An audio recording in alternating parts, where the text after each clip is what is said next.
Jesús se encuentra con su madre. No es de extrañar que, puesto que las opiniones estaban divididas, los que estaban contra él gritaran insultándole desde las ventanas y en la misma calle. Los evangelistas no lo dicen, pero es de esperar que así sucediera entre tanta gente.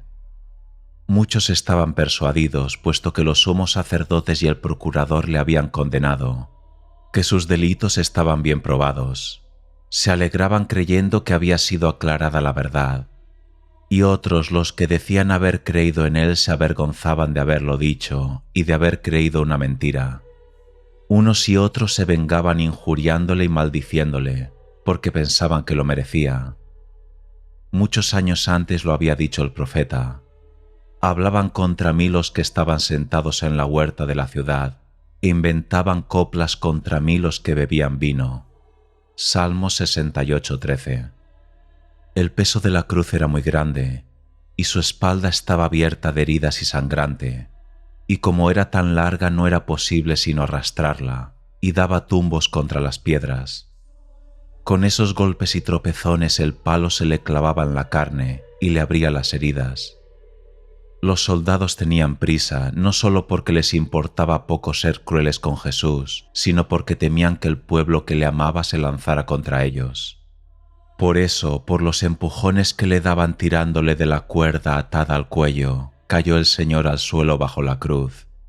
La Santísima Virgen se había colocado en un sitio en que pudiera ver a su hijo al pasar, y a pesar del dolor que sufriría al verle, quiso verle. Cierto que Dios la ayudaba, pero Dios no le quitó el dolor de este apasionado encuentro. Casi muerta de angustia al verle, no pudo emitir ni una sola palabra ni el Señor a ella, porque los que le llevaban iban empujándole con prisa. La Virgen María fue siguiendo a Jesús desde que salió del patio del pretorio hasta la colina del Calvario. Veía las armas a través de la gente apretujada, oía los gritos que daban a su hijo para que se levantara del suelo. Tuvo que soportar en silencio las mentiras y las acusaciones injustas que hacían contra su hijo. Virgen bendita entre todas las mujeres, que sufriste más que ninguna madre sufre. ¿Por qué saliste a la calle y te mezclaste entre aquella gente cruel y enloquecida? El amor de tu hijo es verdad, pero ¿por qué quisiste añadir dolor a tu dolor buscando su encuentro? Quisiste consolarle, quisiste acompañarle hasta el final, hasta su muerte, madre, hasta la tuya. No le importó a la madre arriesgarse a ser insultada también por aquella chusma. Quiso ver cómo era el comienzo de la salvación de los hombres. Quiso ver la obra de Dios, que había de recordar toda su vida con amor y admiración. Todo el mundo abandonó a Dios menos su madre. En aquel momento todos le odiaban e insultaban sin creer en él, menos su madre, que sí le entendía y le amaba como nadie en la tierra lo ha hecho. La Virgen María lloraba al ver todo aquello. Dolía el pecho de tanto dolor en su corazón. Si a nosotros nos da un vuelco el corazón y nos da lástima ver cómo llevan a la muerte a un hombre que no conocemos, y nos faltan fuerzas incluso para mirarle, pensad qué esfuerzo tendría que hacer la Virgen María para mirar a su hijo, deshecha su cara y sangrando. Pero le miró, y Jesús la miró a ella. Las miradas se encontraron, y el corazón de cada uno quedó herido con el dolor del otro, y a la vez se alegraron y consolaron de que cada uno estaba siendo fiel al otro. No se hablaron, la madre no pudo, y al hijo no le dejaron empujándole con prisa. Y quizá, aunque les hubiera dejado, el Señor no hubiera podido hablar, porque un terrible dolor le anudaba la garganta. Pero los que se quieren bien se hablan sin palabras, y los corazones se entienden. Y además los ojos de la madre decían todo, y los del hijo a ella, penetrantes y llenos de lágrimas. La madre quedó admirada de ver la majestad de Dios tratada así, tan indignamente, porque ella sí que creía con toda el alma que su hijo era Dios. Su hijo, merecedor de todas las alabanzas, era menospreciado e insultado. La madre supo agradecer a su hijo aquella redención tan costosa con la que salvaba a los hombres, y él vio la parte tan grande de dolor que a ella le tocaba sufrir por el mismo motivo. vio cómo aceptaba y quería su dolor, tan contrario a su naturaleza de madre. La vio llorando, quebrantada y deshecha por lo que él sufría. Iba el Señor rodeado de sus enemigos que le rodeaban como toros enormes. Salmos 21:13. Y se echaban sobre él como el león que ruge y se echa sobre su presa. Y aunque mirase a un lado y a otro no había nadie que dijera conocerle. Salmos 141:5. Ni nadie le ayudaba ni salía en su defensa, pero se consoló al ver a su madre, que le conocía bien y le quería, y sabía estimar y valorar lo que estaba haciendo y agradecérselo con su amor. La madre reconocía en su hijo el amor que ardía en su pecho hacia Dios y hacia los hombres, que su voluntad se sometía a la de su padre, el esfuerzo que hacía por padecer por los hombres y su alegría ya que iba a salvarles. Se renovaría el mundo, se llenaría de su gracia y les conquistaría la vida eterna, la felicidad del cielo. Vio la Virgen María con toda claridad la magnitud de la empresa de su hijo, y sin poderse contener corrió con él hacia el Calvario, para estar presente en el sacrificio del sumo sacerdote, que haría amigos a Dios y a los hombres. Caminaba el Salvador, el cuerpo inclinado con el peso de la cruz, los ojos hinchados y como ciegos de lágrimas y sangre. El paso lento y dificultoso por su debilidad, le temblaban las rodillas, se arrastraba casi detrás de sus dos compañeros de suplicio. Y los judíos se reían, los verdugos y los soldados le empujaban, pero algunas mujeres lloraban por él. Jesús llega al Calvario. Al salir de la puerta de los jueces dicen que cayó otra vez sin fuerzas. Por eso, ya fuera de la ciudad, Mateo 28:32, en la encrucijada de los caminos, buscaron a alguien que le ayudase a llevar la cruz hasta el Calvario, no por compasión, sino porque el Señor ya no podía más, y caminaba demasiado despacio y se caía. Deseaban cuanto antes ejecutar la sentencia, temiendo siempre algún imprevisto por parte de sus discípulos y amigos. También temían que se les muriera antes de clavarle en la cruz. Por eso buscaron a alguien que le ayudase.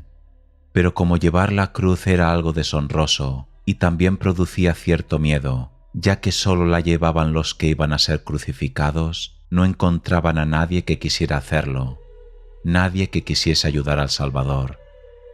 Pero encontraron a un hombre llamado Simón, que era de Cirene, una ciudad de África. Era este hombre el padre de Alejandro y Rufo, que debían de ser, puesto que se citan sus nombres, amigos conocidos del Señor. Marcos 15:21. Simón venía del campo, le cogieron a la fuerza y lo obligaron a llevar la cruz, para que la llevara detrás de Jesús. Lucas 23:26. Así, aunque era deshonroso para Simón al ir detrás de Jesús, los que le vieran podían entender que era para el Nazareno y no para él. Qué suerte la de Simón, que pudo llevar una carga tan preciosa. Seguro que el premio que recibió fue muy grande, pues no pudo sino conocer el sentido de aquella cruz al estar abrazado a ella detrás de Jesús. Mientras Simón de Cirene cargaba con la cruz, el Salvador se detuvo un momento, y dicen que se sentó sobre una piedra. Esta fue una buena ocasión para que una mujer que se llamaba Berenice, quien algunos piensan que era la misma hemorroísa, al verle con la cara tan llena de sangre y sudor, se acercó a él y le secó la cara con un pañuelo grande y blanco. Y en la tela blanca quedó impresa la cara de Jesús, como un regalo de agradecimiento por su buen corazón. Así imprime el Señor su imagen en nuestras almas si meditamos en su cruz, y con el corazón enamorado le hacemos compañía en su soledad y dolor. Esta historia de Berenice se tiene como una piadosa tradición. Dicen que el pañuelo grande con que le secó la cara tenía 3 dobleces, y una parte se encuentra en Roma, otra en Jaén y otra en Jerusalén. Y los que creen que es verdad la veneran como verdadera imagen de Jesús. Pero es lástima no saber con verdadera certeza si así fue. Luego a esta mujer la han llamado Verónica, y este nombre que le dieron significa verdadera imagen. del latín vera, verdadera, y del griego exiona, imagen. Pero en esto va poco y no hay cosa que sea cierta. Lo que el Evangelio dice es que camino del Calvario consoló y enseñó la verdad a unas mujeres que lloraban por él. No eran estas de las que habitualmente le seguían y ayudaban desde que salió de Galilea. No eran las amigas de la Virgen María, sino otras buenas mujeres de Jerusalén. Mateo 27:55. Movidas a compasión por el estado en que veían a Jesús, lloraron por él. Le habían visto y oído enseñar y hacer milagros, le tenían en gran consideración, y al ver a lo que había llegado y a que le llevaban a crucificar públicamente no pudieron reprimir su llanto. Al verlas llorar, el Señor no quiso que lloraran por él, pues más razón había para que lloraran por ellas mismas. Es bueno llorar por la pasión del Señor, eso significa verdadero amor y compasión, pero más importante es llorar los propios pecados que le han llevado a la cruz. El Señor no es un desdichado a quien solo hay que compadecerle. No, el Señor no es un hombre débil a quien llevan a la cruz a la fuerza. El Señor sufre porque quiere para vencer el mal. Vio el Señor su ignorancia, vio que no se daban cuenta de las desgracias que iban a caer sobre ellas por haberle llevado a la muerte, y por eso les dijo: hijas de Jerusalén, no lloréis por mí.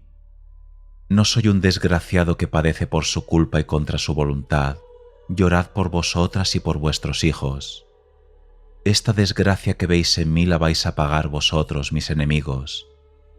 Yo muero porque quiero y soy inocente. Muero por obedecer a mi Padre y para salvar al mundo entero. Además, resucitaré dentro de poco y subiré a la gloria con un nombre superior a todo nombre. Pero sobre vosotras vendrán días tan espantosos que se alegrarán las mujeres que no tienen hijos de no haberlos tenido, para no verlos morir en su presencia. Será tan grande el desastre que caerá sobre Jerusalén que los hombres desearán morir antes que sufrir aquella desgracia. Desearán la muerte y no la encontrarán. Gritarán a los montes para que caigan sobre ellos y les sepulten vivos para que la muerte les libre de una calamidad tan horrenda. Llegarán días en que se dirá: dichosas las estériles, dichoso el vientre que no engendró y los pechos que no criaron. Y gritarán a los montes: caed sobre nosotros, y a las colinas: sepultadnos. Porque si se hace esto en el leño verde, en el seco ¿qué se hará? Lucas 23, 28-31. Si se quema el leño verde que no se debería quemar, ¿qué ocurrirá con el leño seco cuando lo echen al fuego? Quiso que aprendieran a tener temor ante el hecho de su pasión y muerte, y se comparó a sí mismo con un leño verde y joven, y a ellos les comparó con un leño seco y bueno para el fuego. Si a mí, que soy inocente, no me ha perdonado la justicia divina, y pago por las culpas ajenas tanto padecimiento, ¿cómo os castigará Dios a vosotros que sois los verdaderos culpables? Si en un árbol verde ha conseguido prender el fuego de la justicia divina, ¿cómo pensáis que se encenderá en vosotros leño seco por los pecados? Siguieron caminando. Algunos dicen que Simón de Cirene no llevaba la cruz él solo, sino que solamente ayudaba al Salvador a llevarla. Un extremo iba sobre el hombro de Jesús, y el otro extremo, que antes arrastraba por el suelo, era sostenido por Simón. Se fundan los que dicen esto en que San Lucas explica: le obligaron a llevar la cruz detrás de Jesús. Sin embargo, San Mateo dice: le obligaron a que llevara la cruz. Y San Marcos también dice: y obligaron a uno que pasaba a que llevase su cruz. ¿Pudo Simón llevar él solo la cruz detrás de Jesús? Llegaron al monte llamado Gólgota, donde ejecutaban a los malhechores, en el que, como dice el profeta en Salmo 73:12, nuestro Rey, Dios antes de todos los siglos, realizó nuestra salvación sobre la tierra. La crucifixión del Señor. Al llegar al lugar llamado Calvario, le crucificaron allí. Lucas 23:33. No explica ningún evangelista el modo en que lo hicieron, quizá porque le crucificaron como siempre lo hacían los romanos, y por tanto no hacía falta explicarlo. Era viernes, como sabemos, el día en que le mataron. Con su muerte el Señor desandó los pasos por donde Adán nos llevó a la muerte. Por el mismo camino, pero con pasos contrarios, nos restituyó la vida. Y eso mismo ocurrió con el día de su muerte. Adán fue creado el penúltimo día, el sexto día, como dice el Génesis. Y el sexto día es viernes porque Dios Creador descansó el último día, y el último día de la semana es sábado. Quiso Dios reparar al hombre el mismo día en que fue creado. Por eso, dice San Gregorio, un árbol se opuso a otro árbol, y unas manos se opusieron a otras manos. Adán pecó junto al árbol prohibido. Jesús nos redimió en el árbol de la cruz. Aquellas manos de Jesús se extendieron con fortaleza contra aquellas manos que por debilidad y soberbia se extendieron para coger el fruto prohibido. Las manos de Dios clavadas contra aquellas manos que buscaron el pecado. Pero es difícil señalar la hora en que Cristo fue crucificado. Dice San Juan que eran las 12 poco más o menos, cuando Pilato, sentado en la tribuna judicial, iba a dictar la sentencia. Y San Marcos dice en 15:25 que eran como las 12 cuando le crucificaron. Pero San Juan dice hora sexta y San Marcos hora tercia. La hora sexta en el reloj romano era el tiempo que va entre las 12 de la mañana y las 3 de la tarde. La hora tercia es el tiempo que va entre las 9 de la mañana y el mediodía. No es posible que Jesús fuera condenado entre las 12 y las 3 de la tarde y que fuera crucificado entre las 9 de la mañana y las 12 del mediodía. Algunos dicen que la discrepancia se debe a un error del que copió el Evangelio manuscrito que no se conserva. No obstante, es más probable que los evangelistas dividieran el día como era la costumbre de contar las horas, es decir, en 4 periodos de 3 horas: la mañana, la hora de tercia, la hora de sexta y la hora de nona, entre las 3 y las 6 de la tarde. La noche se contaba por vigilias, 4 vigilias entre las 6 de la tarde y hasta las 9 de la mañana siguiente. Según San Marcos, Cristo fue crucificado antes del mediodía, casi la hora de sexta, cerca del mediodía. Habitualmente se suele hablar así cuando son las 11 y todavía no son las 12. Solemos decir que son las 11, porque han pasado 11 horas cumplidas y no 12. Y también decimos y no mentimos que son las 12 si casi lo son porque falta poco. También hay que tener en cuenta que quizá a nosotros nos sorprenda tanta imprecisión, porque van muchas horas desde las 9 de la mañana hasta las 3 de la tarde, pero para ellos no eran más que 2 horas, la tercia y la sexta, y que por tanto la imprecisión queda reducida a la que nosotros mismos podríamos tener ahora al decir que son poco más o menos las 11 o poco más o menos las 12 si no tenemos un reloj donde mirarlos, como ellos no tenían.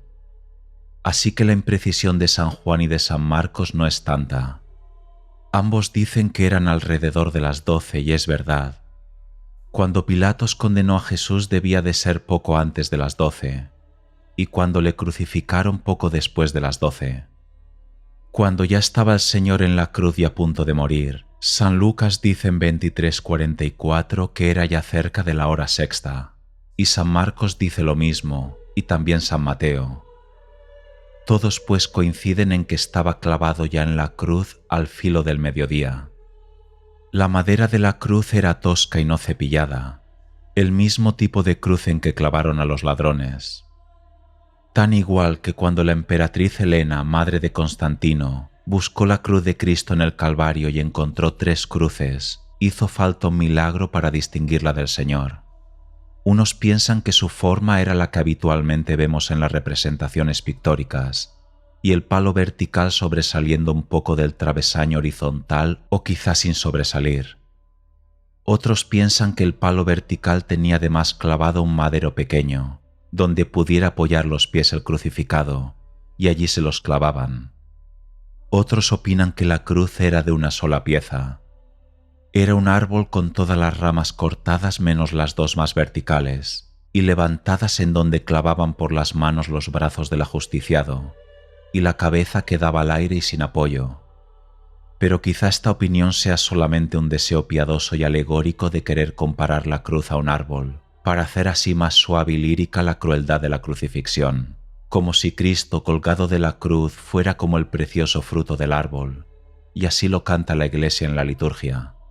Cruz fiel entre todos, el árbol más noble, ningún bosque ha producido otro igual, en hojas, flor y fruto.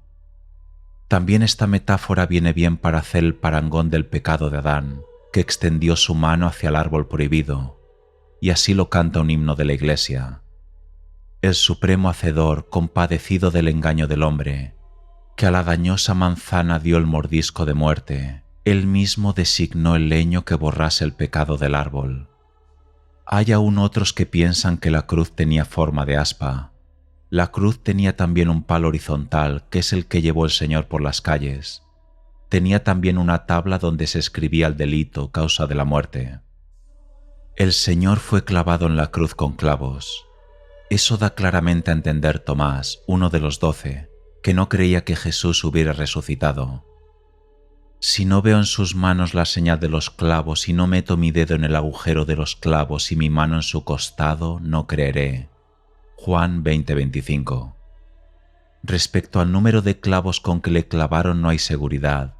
Unos dicen que solamente con 3, uno en cada mano y otro con que atravesaron sus 2 pies juntos. Hay quien opina que fueron 4 clavos y que cada pie fue clavado con un clavo sobre el madero que se ponía en el palo vertical a la altura de los pies, aunque también pudo ser que clavaran 2 clavos a un pie sobre otro. No dicen los evangelistas que llevara la corona de espinas, pero tampoco dicen que se la hubieran quitado al desnudarle para la crucifixión. Hasta hay quien dice que si bien se la quitaron para crucificarle, luego, cuando estaba ya en la cruz, le volvieron a clavar la corona de espinas. Sobre el modo en que le crucificaron, algunos dicen que le tendieron sobre la cruz en el suelo, y que allí le estiraron los brazos y los pies con fuerza y se los clavaron. Después, con cuerdas, levantaron la cruz hasta ponerla en pie y meterla en el agujero que habían hecho en tierra. Otros dicen que primero se levantó la cruz y se fijó en el suelo, porque hubiera sido difícil hacerlo con el Señor ya clavado en ella. Después pusieron escaleras junto a la cruz, subieron por ellas a Jesús con cuerdas, y así a la vista de todo el mundo le crucificaron. Esta segunda manera de crucificar es la más conforme con la costumbre romana, y también cumple más el deseo de hacerlo con publicidad y para escarmiento del pueblo. También la Iglesia al cantar a Cristo supone una subida a la cruz.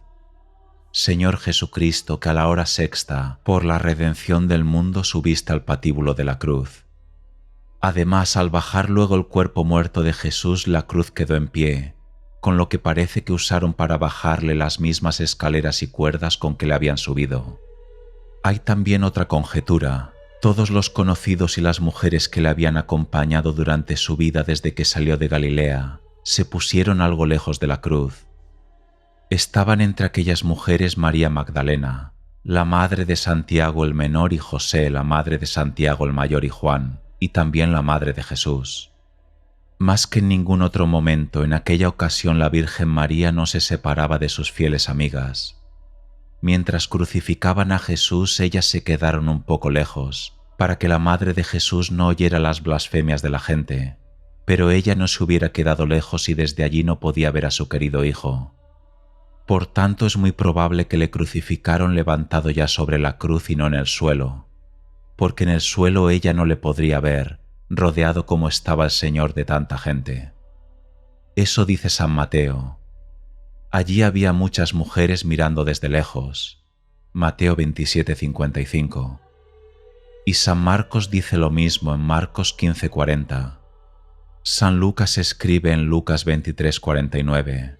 Estaban a distancia viendo estas cosas todos sus conocidos y las mujeres que le habían seguido desde Galilea. El Salvador es crucificado entre 2 ladrones. Al llegar al Calvario, los condenados descargaron las cruces. Se reunió en torno a ellos toda la gente que les había seguido desde la ciudad.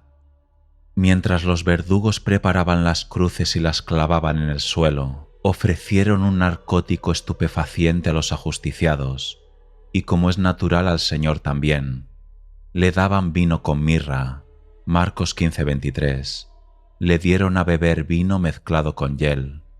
Mateo 27:34. Esta bebida se daba a los que habían de morir, para que amodorrados con el narcótico no sintiesen, o sintiesen menos la tortura lenta de la cruz. Era costumbre que las mujeres compasivas se preocupasen de dar este alivio a los reos, y en este caso debieron de hacerlo aquellas mujeres de Jerusalén que hablaron con el Señor camino del Calvario. Aceptó agradecido el vino, pero él, después de probarlo, no lo quiso beber. Mateo 27:34. No quiso mitigar el dolor de aquel tormento. No quiso que pareciese que la fortaleza y dignidad que demostró al estar clavado en la cruz era efecto del vino narcotizado, porque nacía de su amor.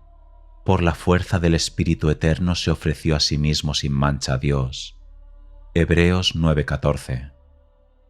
Luego desnudaron al Señor, le crucificaron desnudo, porque dice el Evangelio que repartieron sus vestidos y echaron a suerte su túnica. Le dio vergüenza al Salvador aparecer desnudo ante la gente y a plena luz. Salmos 22:17-19. Innumerables perros me rodean, me acomete una banda de malvados. Han taladrado mis manos y mis pies. Puedo contar todos mis huesos. Me observan y me miran. Se reparten mis vestidos y sortean mi túnica. El Señor sube desnudo a la cruz, y dice San Ambrosio que así debe subir a la cruz el que trata de vencer el mal del mundo, de modo que no busque en él ayuda. Algunos dicen, sin embargo, que alguien quiso evitarle aquella vergüenza, y le dio un paño con que cubrir su desnudez. Estaba ya la cruz fija en el suelo, y las escaleras preparadas y en pie junto a la cruz. Subió el Señor a la cruz por una escalera, desnudo, clavada en su cabeza la corona de espinas y la espalda sangrante de los azotes. 2 verdugos subían con él, con los clavos y los martillos. El pueblo empezó a dar gritos al verle. Jesús miraba la cruz al subir a ella, y lo hacía con amor, porque hacía muchos años que la deseaba, porque en ella había de triunfar y redimir al mundo. Dicen que Andrés, uno de los apóstoles, se alegró de ver la cruz en que iban a matarle. ¿Qué de extraño tiene suponer que el Salvador se alegrara también? Pensaba en nosotros a quien salvaba y en su eterno Padre, que le había encargado que salvara al mundo. Había esperado en ella muchos años y aquel día se iba a cumplir su deseo de redimir a los hombres. Mucho tiempo le había inquietado el pensamiento de la cruz, el espantoso dolor que sufriría en ella, pero qué grande el triunfo que conseguiría en ella. Lo que hasta él había sido un instrumento infame y deshonroso, se convertía en árbol de vida y escalera de la gloria. Una honda alegría le llenaba al extender los brazos sobre la cruz, para que supieran todos que así tendría siempre los brazos para los pecadores que se acercaran a él, abiertos. Como se clavaron sus manos y sus pies, así quedaron clavados y muertos los pecados de los hombres. A la vez que crucificaban su cuerpo, quedaba crucificado el hombre viejo para que se destruya el cuerpo del pecado. Romanos 6:6. Con su sangre canceló la pena que había contra nosotros. Suprimió la vieja ley clavándola en la cruz. Colosenses 2:4. Ya no pedía al Señor que el Padre le librara de aquel tormento, sino que nos perdonara a nosotros. Vio, y eso le llenó de alegría, cómo iba a ser amada y adorada la cruz, porque Él iba a morir en ella. Vio a los mártires que por su amor y por defender la verdad iban a padecer un martirio semejante. Vio el amor de sus amigos, vio sus lágrimas ante la cruz, vio el triunfo y la victoria que alcanzarían los cristianos con el arma de la cruz. Vio los grandes milagros que con la señal de la cruz se iban a hacer a lo largo del mundo. Vio tantos hombres que con su vida iban a ser santos, porque supieron morir como Él y vencieron al pecado. La cruz iba a alzarse como un estandarte de victoria, como una bandera bajo la que iban a seguirle tantos hombres a la conquista del cielo. Se volvió el Señor y puso su espalda sobre la cruz para que le clavaran. Al hacerlo daba de cara al pueblo, Y como dice San Juan de Damasco, la espalda a Jerusalén, que también le había vuelto la espalda a él y no le había creído. Al volver el Señor su cara hacia el pueblo vio a su madre. Quizá la buscara con la mirada, porque los que sufren suelen buscar consuelo en quienes aman. Y nadie había allí que quisiese tanto a Jesús como su madre. Habían vivido juntos más de 30 años, se habían visto muchas veces, y el Hijo de Dios había penetrado toda la bondad maravillosa de su Santa Madre. Conocía bien su sincero y hondo amor. La Virgen María conocía bien a su Hijo, como todas las madres conocen a sus hijos, y como sólo la Madre de Dios conoce a su Hijo. Si pudiéramos saber y entender el cariño y el amor con que se habían mirado siempre madre e hijo, sabríamos ahora, cuando todo estaba tan cambiado, cómo sus miradas se ahogarían de dolor. Aunque el dolor había crecido tanto, el amor no había disminuido en nada, porque el Hijo que amó tanto a su Iglesia que se entregó a la cruz por ella, para hacerla hermosa y sin mancha ni arruga ni cosa parecida, Efesios 5, 25 al 27, pensad cómo amaría a su madre, madre de la Iglesia, que ella sola valía más que el resto de la Iglesia, y a la que ella había de animar y sostener con fortaleza cuando él se fuera. El Hijo se ofrecía también por su madre. Con su muerte ella ganaría más que ninguna otra criatura en gracia y en la fuerza del Espíritu, y ella lo sabía, y por eso le miraba con más amor que nadie, con más agradecimiento y humildad, porque si Jesús alcanzaría con su muerte el ser Rey y Señor eterno del mundo y de todo lo creado, ella, pues compartió hasta el fondo su dolor, también sería Reina y Señora del universo. Deseoso Jesús de conseguir para los hombres la libertad y de llenar a su madre de más gracia y hermosura, extendió sus brazos sobre la cruz. Los verdugos pusieron los clavos sobre sus manos y con fuertes golpes las clavaron en la cruz bien apretadas. Luego clavaron sus pies. Quedó el Rey de todos los siglos cosido con clavos en un madero. Seguro que mientras le clavaban habría entre la gente gritos y fuertes voces. Pero aún así aquellos golpes de martillo se clavaban en el corazón de su madre. Al principio quedaron bien apretadas las manos y los pies, pero luego con el peso del cuerpo de Jesús se desgarraban y empezó a correr sangre. Su sangre resbalaba por el madero hasta la tierra como aquellos 4 ríos, pero estos infinitamente más preciosos que regaban el paraíso y fertilizaban la tierra. Jesús en la cruz, siendo Dios, conservó su grande serenidad, pero no pudo evitar que se le desencajara el rostro y quedara pálido con el dolor de las heridas, colgado, echando sangre. Hasta el cielo de Jerusalén reconoció a su Señor y mostró su dolor, y la tierra que se estremeció y tembló, y las piedras se quebraron. La luz se oscureció. Si esto ocurrió en las cosas inanimadas, ¿qué sería de la Virgen su madre, que le parió y le crió y le vio crecer? Su corazón fue más firme que las mismas piedras, pues con tanto dolor no se rompió, ni dio señales de flaqueza ni decayó como la tierra hizo, y su alma permaneció clara, más brillante que el sol, pues ante una afrenta tan grande no se oscureció, pero su corazón de madre se reflejaba en la cara, demudada, dejaba ver el inmenso dolor que padecía, y su cuerpo desfallecido, aun estando ella del todo sometida al querer del Padre Eterno, casi no se podía tener en pie. Y al mismo tiempo, Mateo 27:38, con él crucificaron a 2 salteadores, uno a su derecha y otro a su izquierda, Marcos 15:27, y Jesús en medio, Juan 19:18, como si quisieran decir con esta distinción que entre los ladrones él era el más infame. Pusieron también encima de él sobre su cabeza por escrito la causa de su condena. Fue Pilatos quien redactó la inscripción y la hizo poner sobre la cruz. Decía así: Jesús Nazareno, el Rey de los Judíos. Estaba escrito en hebreo, latín y griego, para que todos pudieran leerlo y entenderlo. Y leyeron esta inscripción muchos judíos, porque el lugar donde había sido crucificado Jesús estaba cerca de la ciudad. San Mateo dice que estaba escrito: «Este es Jesús, el Rey de los judíos», y San Marcos solo escribe «Rey de los judíos». San Lucas: «Este es el Rey de los judíos». Estos evangelistas se preocuparon solamente de dar el sentido de esta inscripción, que es el mismo en todos aunque las palabras varíen un poco.